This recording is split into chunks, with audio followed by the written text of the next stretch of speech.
Steve. Are we excited about seeing Tony Jones? Yes, we're incredibly excited! Oh, that is great news. He'll be here in 25 minutes. Although, since we've been working on this set, we found out new things about the way Lateline works. Yes, it's very exciting. Come with me behind the scenes. We'll see where the magic happens. Now, if Tony Jones gets sick at the last minute and they need a replacement, they ring up the Lee Sales hotline. It's fascinating. If she's not available, then they try Ticky Fullerton. And as an absolute last resort, if they're really, really desperately scraping the barrel for a journo, then they ring Mark Latham. I hope that doesn't need to happen.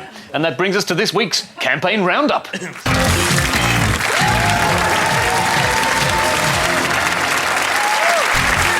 Yes, and the Liberal Party had their big campaign launch in Brisbane on Sunday, and it was a real gathering of the party faithful. Plenty of adulation for John Howard there, I see.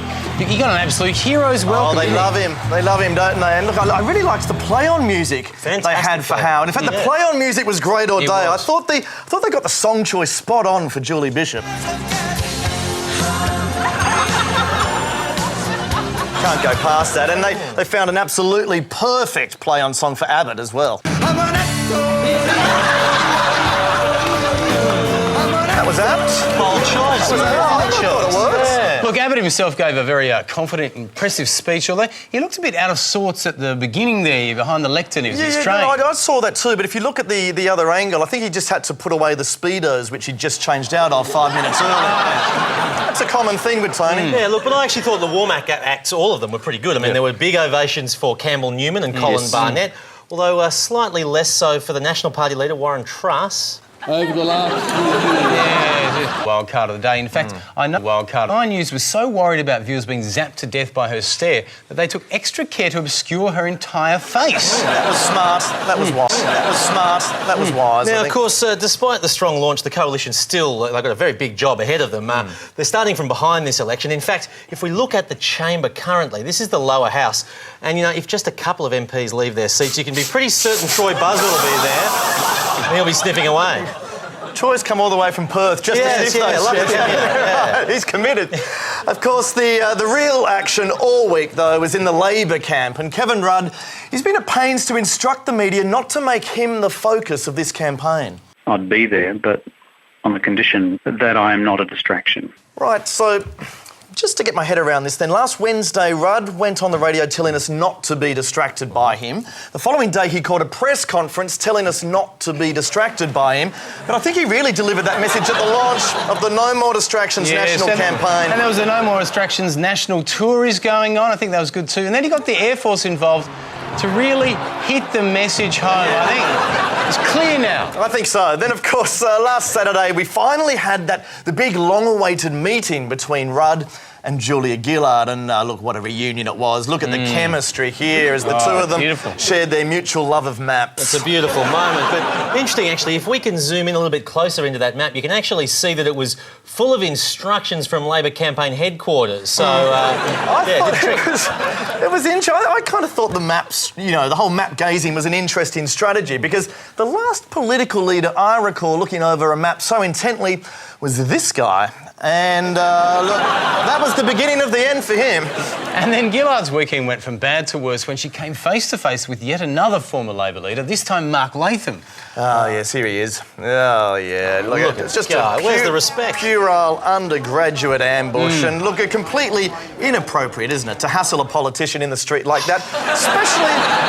Especially when he came back an hour later to offer Gillard some cracked pepper. Then he popped up again dressed as the surprise spruiker. I mean, he's stealing our share. Yeah, look, poor old Gillard, this parade of former Labor leaders is just causing all sorts of trouble for her. I noticed yesterday she was getting accosted at a press conference by John Curtin. I mean, where is this going to end? He's looking fit, though. He's good, yeah, he's off the booze. Yeah. Of course, Latham's ambush was all part of his new job as a 60 Minutes reporter. And he's not the only former leader who's gone into TV now. No, that's right.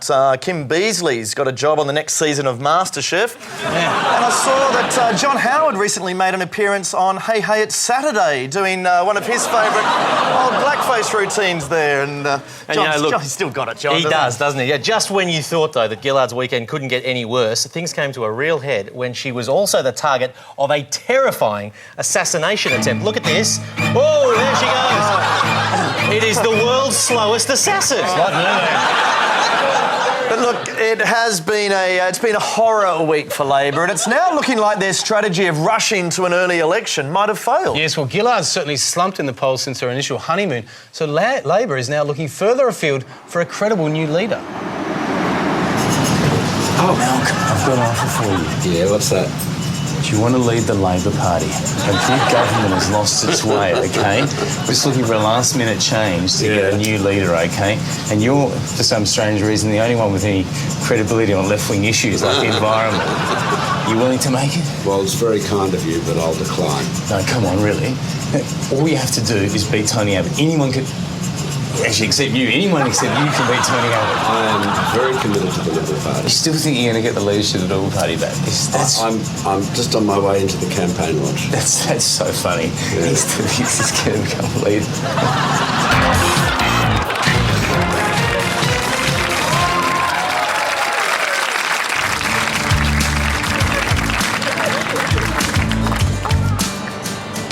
I love my country and I love feeling free. But I need protection too, especially when there's a heavy flow of immigrants. Which is why I use Liberal. With its proven redneck formula, Liberal is up to 10 times more effective than other leading brands. Giving me the confidence I need to be the racist I want to be. Liberal, now with extra large wings.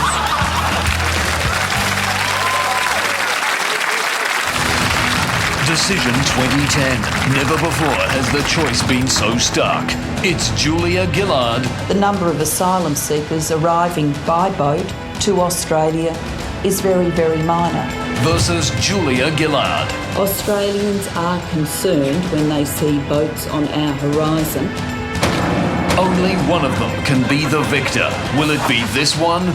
I'm committed to moving Australia forward. Or this one? But these slogans are shallow. This election, which Julia Gillard will you be voting for?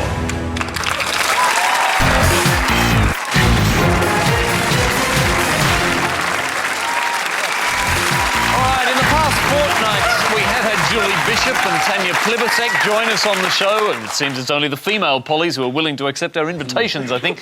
Well, that trend continues tonight as we give a big Yes We Canberra welcome to the member for Bennelong. From the Labor Party, Maxine McHugh.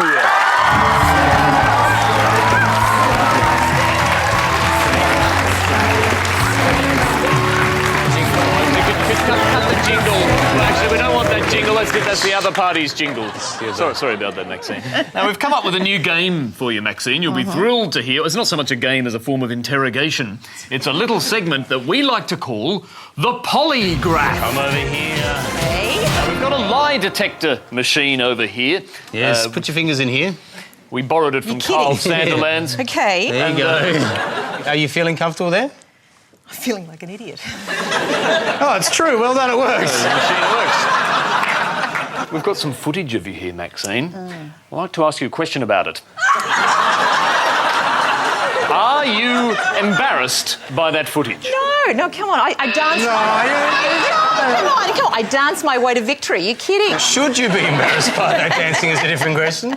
Well, I could have done with a bit of prep,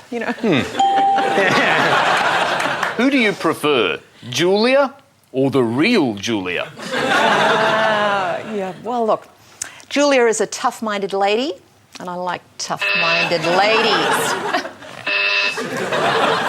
What's wrong with it? I don't know. I think it's your waffle's confusing it. Just a yes or no answer for this one. Do you think the Citizens' Assembly is a good idea? Yeah, yes, I do, because participating... Oh, come on! How could you question this equipment? Look at it. As a general rule, do you think Labor politicians ever lie?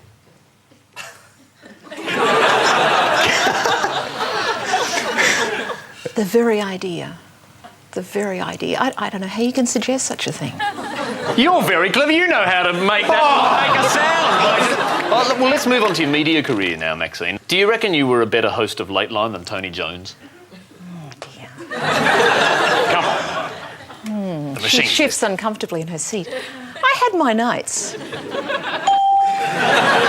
Did too. Yeah, but none of them on Lateline. Okay, but look, Sorry. That's really unkind. Sorry. That was really unkind and uncalled for. A lot of my female constituents do say, you know, Tony's a bit of a dreamboat. No, that's true, yeah. How do you reckon Kerry O'Brien votes? I have no idea. I've no evidence either way. I have no evidence either way, you know. I suspect he swings.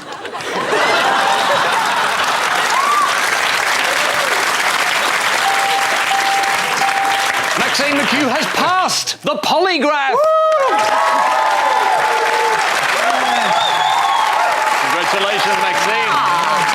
And of course, nobody leaves the show empty-handed for being a good sport. You'll be taking home a prize. It's your very own handicapped Andrew Peacock.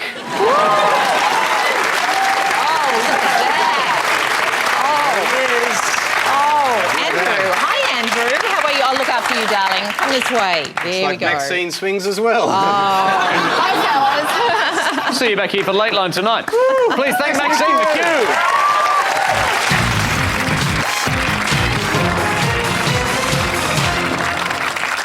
Coming up on Late Line, first it was gay marriage. Now Labour Party MP Penny Wong wants to put a stop to Asian marriage as well. Penny takes the traditional view, as defined by the Marriage Act, that marriage should be between a man and a woman. It doesn't say Chinaman and Chinawoman. In fact, there's no Cantonese anywhere in the Act at all. But while many are surprised by Wong's position, the South Australian senator is hoping to go one further by banning South Australian marriage too. Well, again, nowhere in the Marriage Act does it say anything about a South Australian man and a South Australian woman. It's just between a man and a woman, and quite frankly, I don't think people want South Australians to breed anymore anyway. That's tonight on Late Line, 10:15 on ABC One.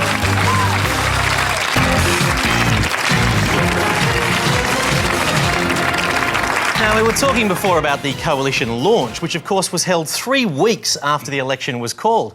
And amazingly, now with only 10 days till polling, the ALP actually hasn't launched its campaign yet. Yeah, although if you've seen Labor recently, I don't think they're running for election yet. No, true. Now, look, the first party to launch their campaign was the Greens. And I tell you what, the passion on display at the Greens launch was truly inspiring. And now I'll have to excuse myself because I have to take off too to another event. They really get into it. They love their politics. Now, of course, a campaign launch is a big opportunity to define who you are and what you stand for. So traditionally, each major party does exactly the same thing. Blue background, big slogan and a completely bland leader. Now, these launches have always been one of the major set pieces of an election, and it's interesting to see just how much they've evolved over the past few decades. For example, in 1977, Malcolm Fraser used his campaign launch to project an image of a strong leader with shocking dandruff. Now, a crucial gauge of how successful a launch is how long the leader's ovation lasts. That can be telling. Yes, exactly. Tony Abbott did quite well on this. He had an 85-second ovation. Good, yes, but not as good as the Liberal Party founder, Sir Robert Menzies, who at the 1949 campaign launch got a standing ovation that lasted until the 1961 election. That was very good. You know what really stood out to me about the coalition launch was that awful Stand Up for Australia jingle. God, it was terrible. Stand up for Australia, stand up for real action. Let's get things done. That's got to be an all-time low, surely. Terrible, terrible. But to be fair, though, for bad audience reaction, nothing tops the crowd at the Labor launch in 1977. Can you help me sing it? This land is your land. This land is my land. From So into it, aren't they? Get to the good part of the audience, come on. Oh, he's into it. He's dead. And unsurprisingly, they lost that election. But look, it may not look like it there, but launches are actually gatherings of the most enthusiastic supporters of a political party. And some of them are just incredibly devoted. Like this woman here who I reckon thought John Howard was actually a saint. Is less than 70,000. And when you think about those embarrassing moments, Tony Abbott would have been pretty happy with the way things went on Sunday. He would indeed, and of course now attention turns to the ALP launch, which will be, I think, a great chance for Julia Gillard to lay out what she believes in. Yes, just like she did in 2007. I profoundly believe that Kevin Rudd is the right leader at the right time for this nation's future.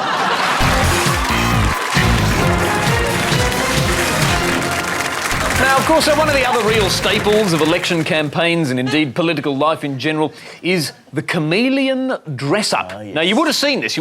This is the phenomenon where politicians suddenly take on the same look and clothing of the people they're talking to. Yes. So if they're talking to people in hard hats, they wear a hard hat too. And probably spend most of their lives wearing hard hats, it seems. And same applies to hygiene hairnets, surgical gowns, fishmonger aprons even. So basically the rule is wherever you go, you adopt that dress up. Yeah, but it can be a dangerous rule to live by. As we saw the other day when Gillard's campaign included a visit to a regional circus. Yeah, and it got even weirder yesterday when she visited an Indigenous community in the top end. And look, I bet you Tony Abbott will never repeat the same mistake again of campaigning in a bondage den. What was he thinking? Well, look, moving on to another policy area now, migration. And a lot of people have been concerned about the rate of new arrivals from overseas. But Chaz has been taking a look at the stats and discovered the problem's not the number of people coming to Australia, it's the number of people leaving.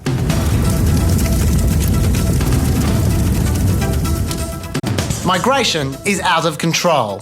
In the last 12 months alone, net migration has dropped 75,000, and there's no sign of it slowing down. With more people leaving the country every year, who knows where it will end? According to this model, by 2036, Australia will have a population of 0. Whereas according to this model... I'm sorry, why are you talking to me?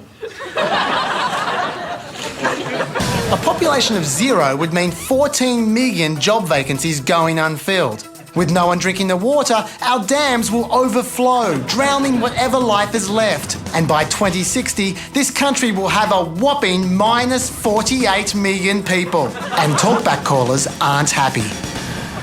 I'd say I'm getting very frustrated about how our so-called leaders are dancing around the issue of immigration. But you're talking about the boat people? No, I'm not talking about the people coming here. I'm talking about the people moving overseas, the emigrants. The immigrants, the people going away from Australia? Yes. They can go with their bloody wife. What do you want us to be bloody China or something where they can't go overseas? You need to have control, that's what I'm saying. Why? 100,000 this year. Why? How many next year? Why? Why? Draw the line. Bloody why?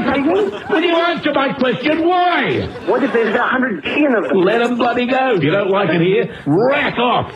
Dick Smith from Australians Against Further Emigration says that it's time to get tough on people leaving Australia.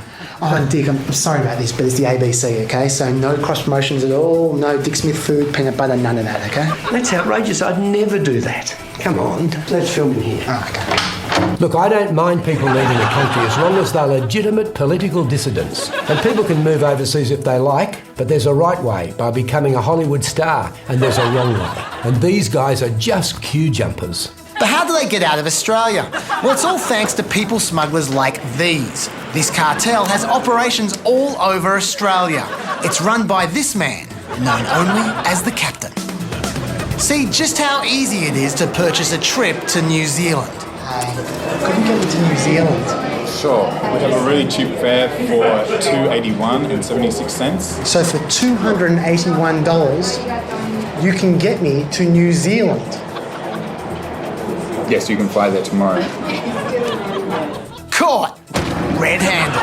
Unfortunately, smugglers are more concerned with money than safety, sending thousands of people a year overseas on shonky vessels that could fall apart at any moment.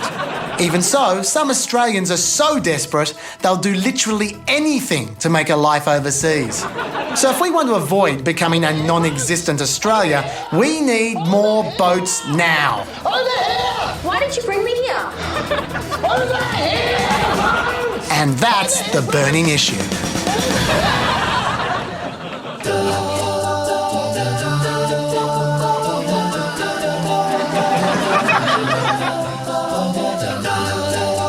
Just a poor young boy, a childhood with no love or joy. That's where I used to live, in the bottom flat on the right. You struggled all those years in double pay.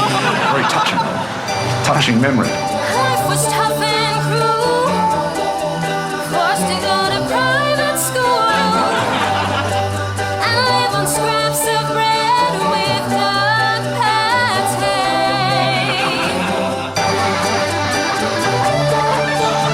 Australia is a unique. This is about the future of our planet. Always destined to go far. Thought you'd be Prime Minister. Had your chance, but your dream got burned. Now you're gone, you're gone, you're gone, you're gone. Wentworth, reaping. Doctors, understanding the climate. Hang on, just settle down.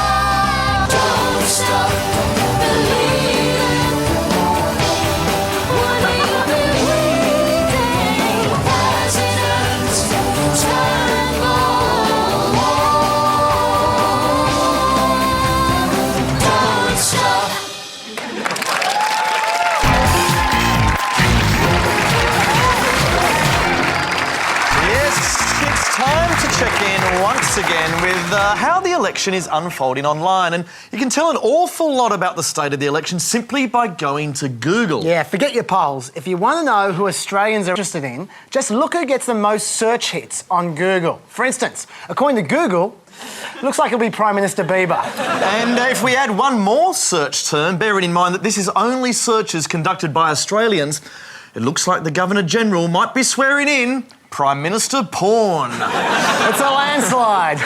But as useful as Google stats are to completely depress you, if you really want to learn about politicians, you need to go to Facebook. We've had the Pacific solution, of course, and we've all heard about the Timor solution. But if you wander over to Bronwyn Bishop's Facebook photos, we've got the Bishop solution. And she's not messing around. She's unstoppable. Look how many rounds she's fired off there. She is a machine. But Facebook also offers a real insight into the personal hobbies of politicians. And it seems the favourite hobby of most of them is to look at the underside of cars. Yeah, here's Matthias Cormann under a car. Now, Dennis Jensen, he loves looking under cars. And Mark Dreyfus, he spent the entire campaign standing under cars. Even Julia Gillard likes to get in on the action. And look, and once you've seen your first car underside, Chris, you've got to go back for more. Well, it's it's addictive, isn't it? Even during the Great Debate, Gillard insisted on having a car above her hair. Yeah, it's very distracting, but it can become a hazard. And I think Gillard learnt the hard way that there's a right time and a wrong time to peek under a car. Now, sharing photos with your Facebook friends is all well and good for a poly, but what if you don't actually have many friends? Like, take the independent MP, Michael Johnson. On his fan page, he only has 2 people who like him, and one of them is himself. And the other person wasn't even prepared to show their face. That's a ringing endorsement. But Johnson's not the only poly struggling. Take a look at poor old Philip Ruddock's Facebook fan page. Now, he's only got 1 fan in the whole world. Even Gerald the Gnome has more fans than him. It's not right, is it? I mean, Ruddock's not really such a bad bloke, is he? I mean, we've become great friends We have. with We have a Ruddock. little look at first. We didn't have a lot in common with Philip Ruddock. But before long, our friendship blossomed into a beautiful, beautiful rose. On me, for sure. That's what friends are for. In good times, in bad times, I'll be on your side forevermore. Oh, that's what friends are for. Keep smiling, keep shining. Knowing you can always count on me. For sure, that's what friends are for. For good times and bad times. Life at the top. Tao ni mga ngama. Mapoy. Kung ide mo ka live pare ka daw Miriam. Telstra wal tong ni kung ka endol yon broadband national network. Paman ang lemrong takanjal tumro lemrong ner por ko dia kwa ngo onin na kon lemrong nambon. Yu pare na kono ni ngara ngama kada wa ngati kaidi yuria ka ngai ngi bar kon pare na kon warang li shoot clip tundirpan Yo wal jarang na ko nga pagayana ma. Your bayan wal ngoleng negal kor. Pilang ne yul ngona rom. Pilang mo ka na kon limut jama. Ko am permalanya klit na kon limut punjama bujigit kar. Ara na kono ne mar nga materna bele na kon wal jama mara man ko ga na rom.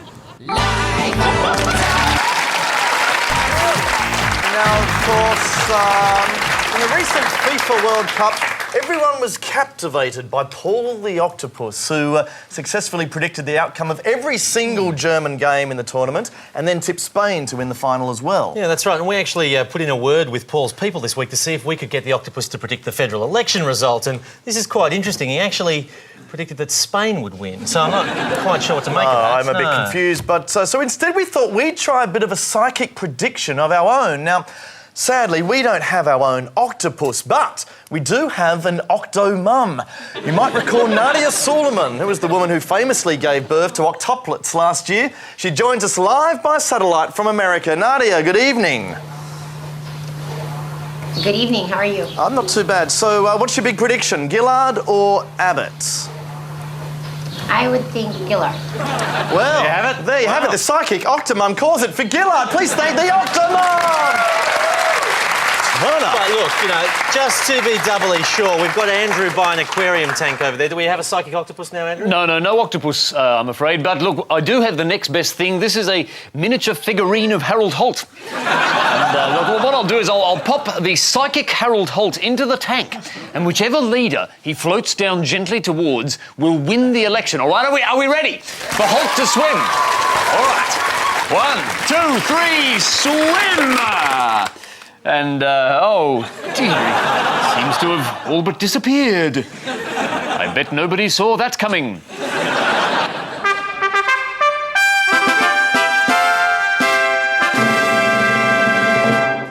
Yes, time once again for the Mal Award, awarded to the candidate who causes the most campaign carnage. Yes, and this week it goes to the man who this week cast a very long shadow over the ALP campaign. He's, of course, that former Labor leader whose volatile antics and seething bitterness threatens to compromise Gillard's whole re-election.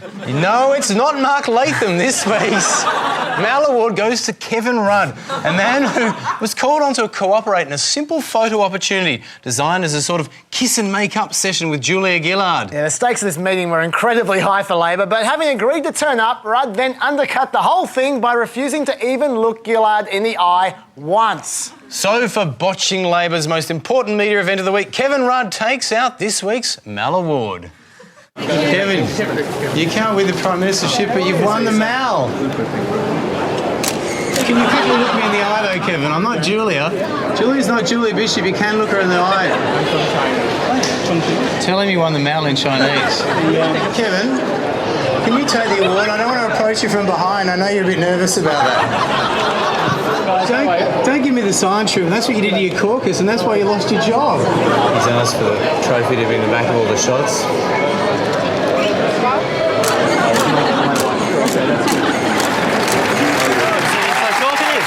All I know, it's time for us to clear out and make way for Late Line.